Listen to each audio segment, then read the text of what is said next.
మొత్తానికి పహల్గాం ఉగ్రవాద దాడికి భారత్ ధీటుగా బదులిచ్చింది. ఆపరేషన్ సింధూర్ ను ప్రారంభించిన ఇండియన్ ఆర్మీ 1:44 పాకిస్తాన్ కు సంబంధించినటువంటి ఉగ్రవాద క్యాంపులు ఏవైతే ఉన్నాయో వాటిపైన దాడి చేసింది. మొత్తం 9 ఉగ్రవాద క్యాంపులపైన దాడి చేసి ఒకవైపు అంటే పూర్తిగా ఆపరేషన్ సింధూర్ ను సక్సెస్ చేసింది. అందులో దాదాపు 17 మంది మృతి చెందినట్టుగా తెలుస్తుంది. మరోవైపు 70 మందికి గాయాలైనట్టుగా కూడా తెలుస్తుంది. దీనికి సంబంధించి ఓవరాల్ కూడా ఆర్మీ నుంచి కావచ్చు, భారత్ నుంచి వస్తున్నటువంటి ప్రకటన ఒకటే, ఏదైతే ఉగ్రవాదులు దాడి చేసిన తర్వాత భారత్ పూర్తి స్థాయిలో సంయమనం పాటించింది, ఆచితూచి అడుగులు వేసింది. దానికి అనుగుణంగానే పిఓకేలో ఉన్నటువంటి ఉగ్రవాద స్థావరాలపైన పూర్తి స్థాయి సమాచారంతోనే ఆ 9 స్థావరాలపైన దాడి చేశామని చెప్పారు. ఈ దాడిలో ఎక్కడా కూడా మిలిటరీ అంటే పాక్ మిలిటరీ స్థావరాలపైన కానీ పాక్లో ఉన్నటువంటి ప్రజలను ఇబ్బంది పెట్టాలా కానీ తమ దాడులు జరగలేదు.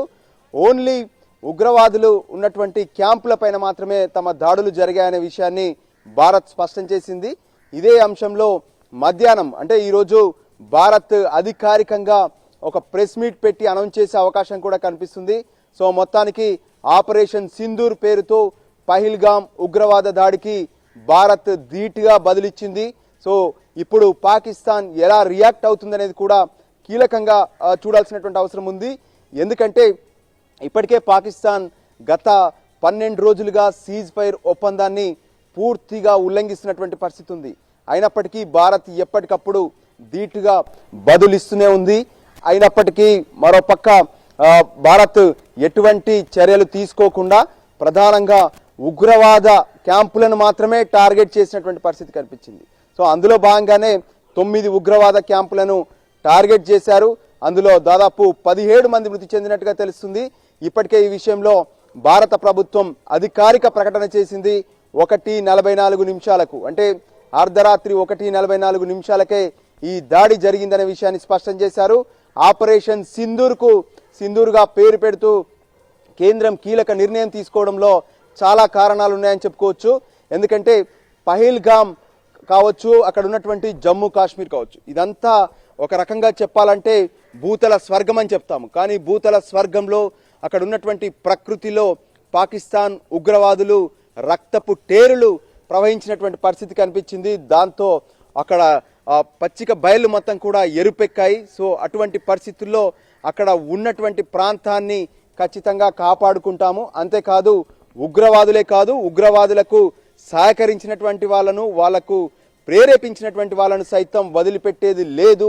వెంటాడి ఖచ్చితంగా వాళ్ళ అంతం చూస్తామని చెప్పి కేంద్రం ప్రకటించింది. దానికి అనుగుణంగానే అనుకున్నట్టుగానే కేంద్రం ఎయిర్ స్ట్రైక్ చేసింది. మొత్తానికి 9 ఉగ్రవాద స్థావరాలపైన దాడి చేసింది. ఇందులో కీలకంగా వ్యవహరించింది ఇండియన్ ఆర్మీ, దాంతోపాటు ఎయిర్ ఫోర్స్, ఇద్దరు కూడా జాయింట్ ఆపరేషన్ చేశారు.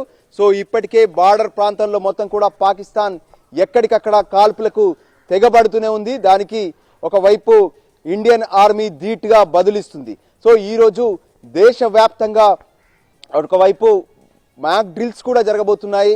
ఈ మాక్ డ్రిల్స్ లో ప్రధానంగా ఏదైనా పాకిస్తాన్ కనుక ప్రజల్లోకి అంటే భారత్ పైన ఏదైనా ఎయిర్ స్ట్రైక్ చేస్తే దానికి సంబంధించి ఎలా సన్నద్ధం కావాలి, ఎలా తప్పించుకోవాలి అనే అంశాలపైన ఈరోజు 259 ప్రాంతాల్లో ప్రత్యేకంగా కీలకంగా మాక్ డ్రిల్స్ రిహార్సల్స్ జరగబోతున్నాయి.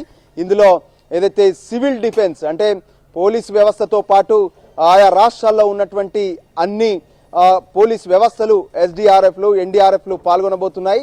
సో ఖచ్చితంగా ఇప్పుడు భారత ప్రజలు మొత్తం సన్నద్ధం కావాల్సినటువంటి అవసరం ఉంది. దానికి అనుగుణంగానే ఒకవైపు ఈరోజు జరిగేటటువంటి రిహార్సల్స్ ఉంటాయి. సో ఎటువంటి దాడులు ఉండకపోవచ్చు అనుకున్నారు, కానీ ఎవరు ఊహించని విధంగా అన్ని రకాలుగా పక్కా ప్రణాళికతో 9 ఉగ్రవాద శిబిరాలపైన భారత్ అటాక్ చేసింది.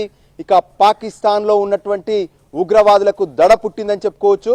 మొత్తం 17 మంది ఉగ్రవాదులు ఇప్పటికే చనిపోయినట్టుగా తెలుస్తుంది. దాదాపు 60 మందికి గాయాలయ్యాయి. మొత్తానికి ఆపరేషన్ సింధూర్ పేరుతో భారత్ పహల్గాం ఘటన పైన పాకిస్తాన్కు సంబంధించినటువంటి వ్యవహారంలో ధీటుగా బదులిచ్చింది.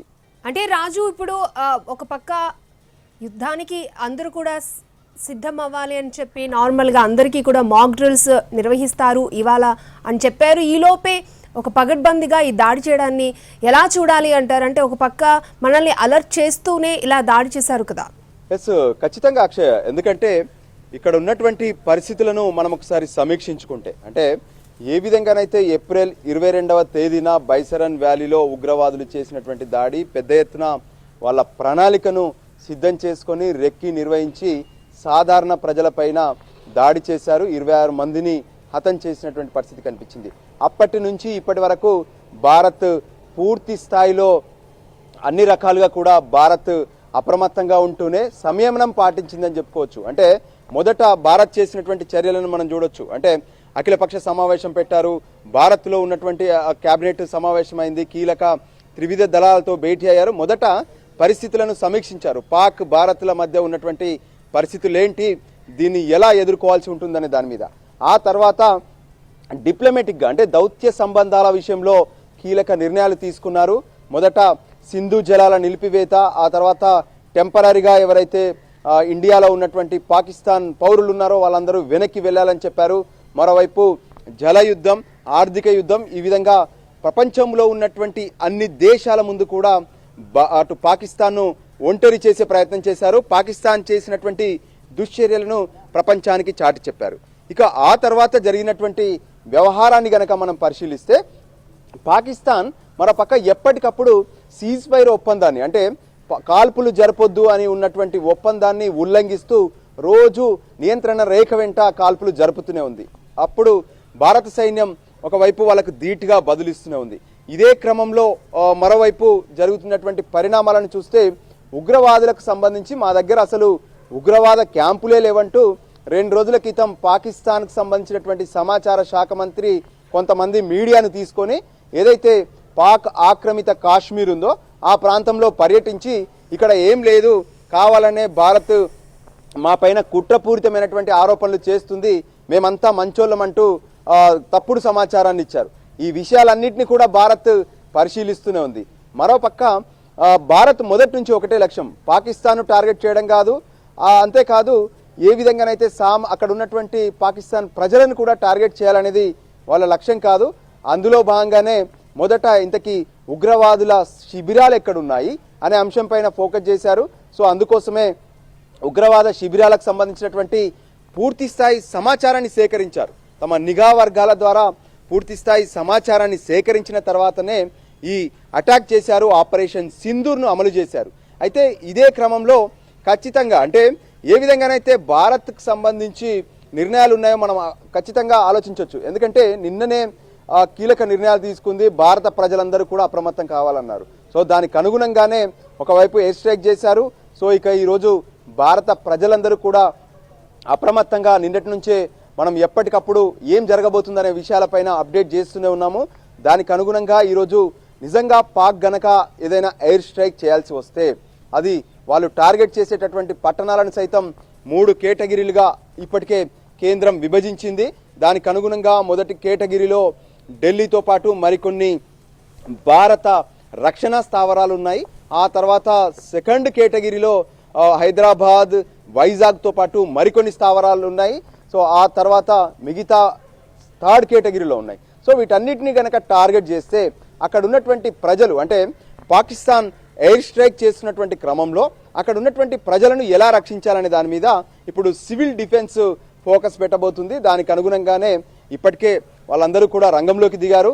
అవసరమైతే ప్రజలను ఎలా రక్షించాలి, ఒకవేళ పాకిస్తాన్ ఎయిర్ స్ట్రైక్ చేసి భారత్ పైన గగనతలం నుంచి ఏమైనా దాడులు చేస్తే, క్షిపణుల దాడులు చేస్తే ఎలా ఎదుర్కోవాలి అనే దాని మీద కూడా భారత్ ప్రజలను అప్రమత్తం చేస్తున్నారు. మరోపక్క త్రివిధ దళాలు భారత్ను కాపాడేందుకు భారత్ బార్డర్ను మొత్తం కూడా గస్తీ కాస్తున్నటువంటి పరిస్థితి ఉంది. సో ఈ పరిస్థితుల్లో పాక్ గనక సీరియస్గా రియాక్ట్ అవుతే దానికి ధీటుగా బదిలిచ్చేందుకు పూర్తి స్థాయిలో అటు భారత్ సిద్ధమవుతున్నటువంటి పరిస్థితి కనిపిస్తుంది. అక్షయ, అంటే రాజు ఇప్పుడు పాక్ రక్షణ మంత్రి కూడా చాలా తీవ్ర వ్యాఖ్యలు చేయడం జరిగింది. భారత్ మాపై దాడులు చేయడానికి ప్లాన్ చేస్తోంది, ఒకవేళ దాడి చేస్తే మూల్యం చెల్లించక తప్పదు అంటూ కూడా చెప్తోంది. సో మనం ఏ విధంగా రెడీగా ఉన్నాము అంటారు ఒకవేళ చేస్తే? ఎస్, ఎస్, ఖచ్చితంగా. అంటే ఇది ఊహించిన విషయమే. పాక్ కూడా ఎప్పుడెప్పుడు భారత్ పైన దాడి చేయాలనేది చూస్తూనే ఉంది. అంటే ఇప్పటి వరకు ఉగ్రదాడులు చేసింది, నిజంగా యుద్ధమే వస్తే కూడా ఎదుర్కొంటామంటూ చెప్తుంది. ఒకవైపు పాక్, చైనాతో పాటు మరికొన్ని దేశాలు కూడా మద్దతు ఇస్తూనే ఉన్నాయి. సో ఈ క్రమంలో భారత్ తమ ఆయుధాలన్నింటినీ కూడా సిద్ధం చేసిందని చెప్పుకోవచ్చు. ఒకవైపు రఫేల్ యుద్ధ విమానాలను సిద్ధం చేసింది. ఈ మధ్య కొత్తగా వచ్చినటువంటి నేవీలో వచ్చినటువంటి మరికొన్ని యుద్ధ నౌకలను సిద్ధం చేసింది. మరోపక్క ఆర్మీ సైతం టార్గెట్స్ను ఎలా కొట్టాలనే దాని మీద వాళ్ళు సిద్ధమయ్యారు.